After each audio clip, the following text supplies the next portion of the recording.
A farmer planted a scarecrow in his cornfield to scare away the crows.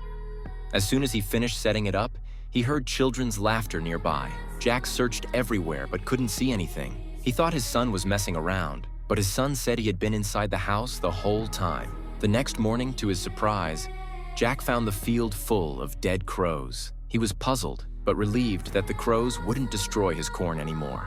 As he was about to burn the crows, the bank's debt collector demanded he repay his loan or they would auction off his land.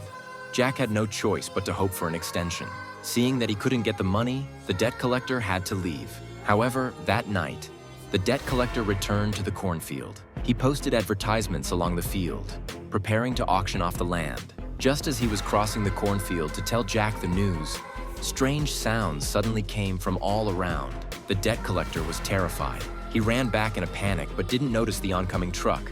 The police found Jack, but Jack didn't know what had happened.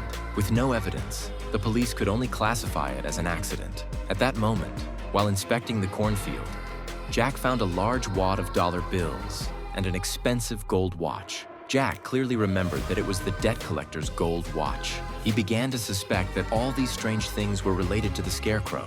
Then, he heard children's laughter again. Jack followed the sound, and his neighbor John appeared behind him.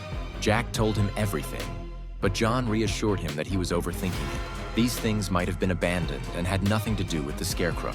Jack breathed a sigh of relief, took the money to the farmer's market to buy fertilizer, and sprinkled it on the cornfield, hoping for a good harvest. However, when he returned that night, he found his wife talking passionately with her ex-boyfriend, their actions quite intimate. This made Jack very angry.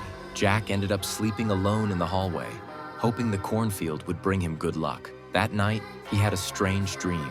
He dreamed that there were human teeth on his corn. Then he dreamed that his son, ignoring his warnings, ran into the cornfield. When Jack hurried after him, he found his son crying, saying he had seen something terrible. Then his son disappeared. In the end, Jack himself was fixed to a wooden stake, just like the Scarecrow.